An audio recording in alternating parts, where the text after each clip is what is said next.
संकल्प दिवस नहीं, बलिदान दिवस मनाया और स्थापना दिवस भी था। कैसे देखते हैं और क्या कुछ आगे परिवर्तन आप लोग? लोकसभा चुनाव और विधानसभा चुनाव के बाद और उसके परिणामों के मूल्यांकन के बाद कई लोग राजनीतिक गलियारे में इस बात की चर्चा कर रहे थे कि अब आजसू का राजनीतिक भविष्य क्या होगा, और इस बात का जवाब देना बहुत जरूरी था। और झारखंड के राजनीतिक पटल पर आज हम लोगों ने एक संदेश देने की कोशिश की है कि बिना आजसू के इस राज्य की राजनीति की परिकल्पना नहीं की जा सकती है, बिना सुदेश महतो के इस राज्य की राजनीति की परिकल्पना नहीं की जा सकती है। और वो तमाम पहलू और मसले जिन मुद्दों पर ये सरकार आई थी उसको लेकर के हम लोगों ने यहाँ पर एक रेजोल्यूशन पास किया, एक संकल्प लिया है कि इन सारे पहलुओं पर हम लोग काम करेंगे। वो क्या है मैं आपको बताना चाहता हूँ। पहला तो ये कि स्थानीयता के मसले का समाधान नहीं हो पाया, नियोजन नीति के मसले का समाधान नहीं हो पाया, पुनर्वास नीति नहीं बन पाई। झारखंड के अंदर बोला गया था कि आरक्षण दिया जाएगा 75% निजी क्षेत्रों में और आउटसोर्सिंग के क्षेत्रों में भी 75%, ये भी लागू नहीं हो पाया। ये कहा गया था कि नियुक्ति कैलेंडर जो जारी हुआ है उसके अनुसार परीक्षा होगा, परिणाम होगा और नियुक्ति होगा। जो जेएसएससी और जेपीएससी में आपने देखा कि उसमें पारदर्शिता नहीं रह पाई। उसके बाद झारखंड के अंदर पेशा कानून और सरना धर्म कोड की बात कही गई, ओबीसी आरक्षण की बात कही गई। इन तमाम मसलों पर सरकार फेल हुई और सरकार सिर्फ पैसे बांटकर वोट लेना चाहती है। सरकार अपने विचारों के दृष्टिकोण से कभी भी समाधान का रास्ता दिखाने की कोई कोशिश नहीं करती, सिर्फ उलझाना चाहती है। और झारखंड की 9 क्षेत्रीय और जनजातीय भाषा जो अभी है, आपने देखा होगा खूंटी से मुंडारी को हटा दिया गया है। तो ये जानबूझकर विवाद पैदा करके लोगों को उलझाना चाहते हैं। तो हम लोगों ने यह फैसला किया है कि जब अभी हूल दिवस आएगा 30 जून को, तो हूल दिवस तक हम लोग पूरे झारखंड के अंदर जो निजी क्षेत्र की कंपनियां हैं उनको एक ज्ञापन देंगे कि जो सरकार का ये कानून है कि 75% रिजर्वेशन लागू है निजी क्षेत्रों में, उस कानून का आपने कितना अनुपालन किया है उसका हिसाब आप आजसू पार्टी को दीजिए। और अगर आप नहीं देते हैं तो हम फिर आंदोलन करने के लिए बाध्य हो जाएंगे। तो हम ये हिसाब मांगने वाले हैं ताकि इस रास्ते से झारखंड के लोगों को हम नौकरी दे सकें। इस पहलू पर हम लोग काम करने वाले हैं। अच्छा, उन क्रांतिकारी को, उन वीर शहीदों को आज आप लोगों ने याद किया, बलिदान दिवस मनाया जी। आज के डेट में बहुत सारे ऐसे नेता हैं जो क्रांतिकारी अपने आप को मानते हैं जी, और बहुत बड़े नेता मानते हैं जी, विपक्ष के तौर पे हैं। आज कैसे देखते हैं उनको, क्या तुलनात्मक आप क्या करना चाहते हैं? देखिए, मैं किसी से किसी की तुलना नहीं करना चाहता, इसलिए क्योंकि तुलना बराबरी से की जाती है।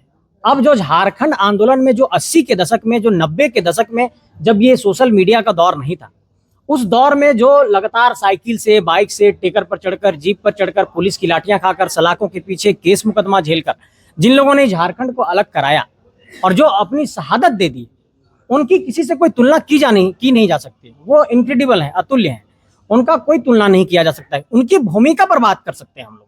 तो आज हम लोगों ने उनकी भूमिका को याद किया है। शहीदों का एक आपने देखा होगा एक वेदी हम लोगों ने बनाई थी, हम लोग वहाँ पर पुष्पांजलि अर्पित की। वो वेदी इस बात को एक तरीके से समर्पित था कि जिन लोगों ने झारखंड निर्माण में अपना प्राण न्यौछावर कर दिया और शहादत को वो प्राप्त हो गए, उनको हम लोगों ने आज नमन किया, प्रणाम किया और उनके रास्ते पर चलते हुए हम लोग प्रेरणा लेते हुए आगे बढ़ रहे हैं और झारखंड में एक नई राजनीति को स्थापित करने की कोशिश कर रहे हैं। अच्छा, बहुत सारे लोग ये सवाल उठाते हैं कि आजसू अब जो है विलुप्ति के कगार पे है, वैसे लोगों को क्या मैसेज देंगे? क्योंकि आज का जो भीड़ है वो अंदाजे बयां है, वो आप लोग भी देखें। देखिए, आज पूरे राज्य ने एक बात को तो तय कर दिया है और झारखंड के हमारे आजसू के कार्यकर्ताओं ने तय कर दिया है, और पूरा खेलगांव का परिसर, स्पोर्ट्स कॉम्प्लेक्स और हरिवंश टाना भगत का ये पूरा परिसर, ये संदेश पूरे राज्य के 264 प्रखंड और 32,623 गांवों तक चला गया है कि आजसू की क्या ताकत है। ये कार्यकर्ताओं का कार्यक्रम था, इस बात को हमेशा याद रखने की जरूरत है। ये पार्टी के पदाधिकारियों का कार्यक्रम था, कोई रैली नहीं थी जिसमें हम लोगों ने भीड़ बुलाया हो।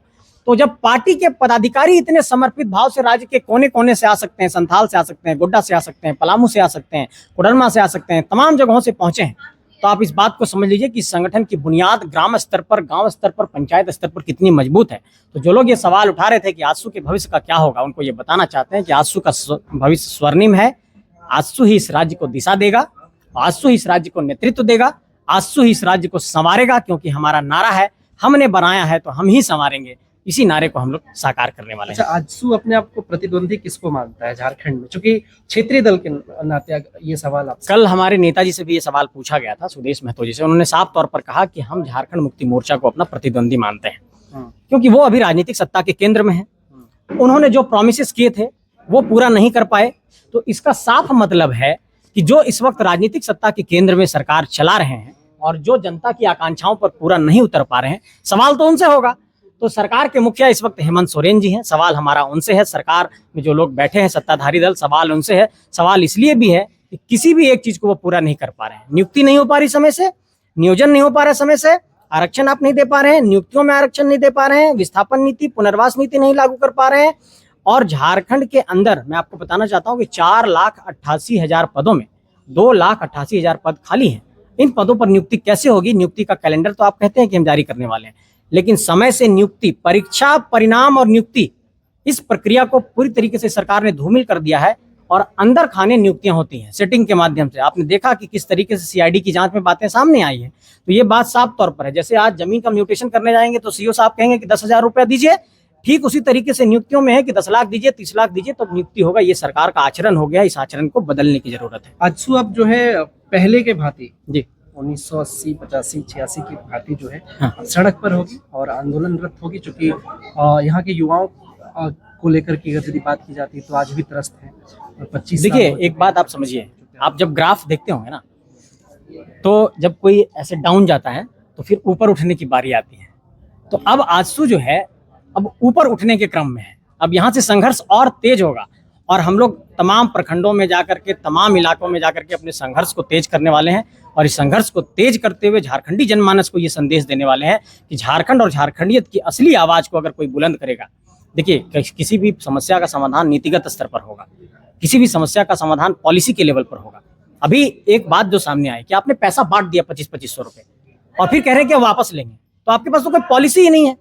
इसका मतलब आपने जब बांटा तो गलती से बांटा और जब वापस ले रहे हैं तो किस पॉलिसी के तहत ले रहे हैं? इसका मतलब कि आप सिर्फ वोट लेने के लिए पैसा बांटने शुरू कर दिए थे।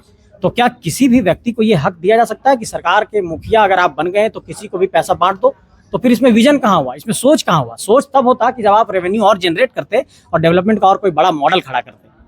तो यहाँ पर सिर्फ बांटने वाली राजनीति है, इस लोगों को जोड़ने वाली राजनीति नहीं है। चलिए, बहुत शुक्रिया।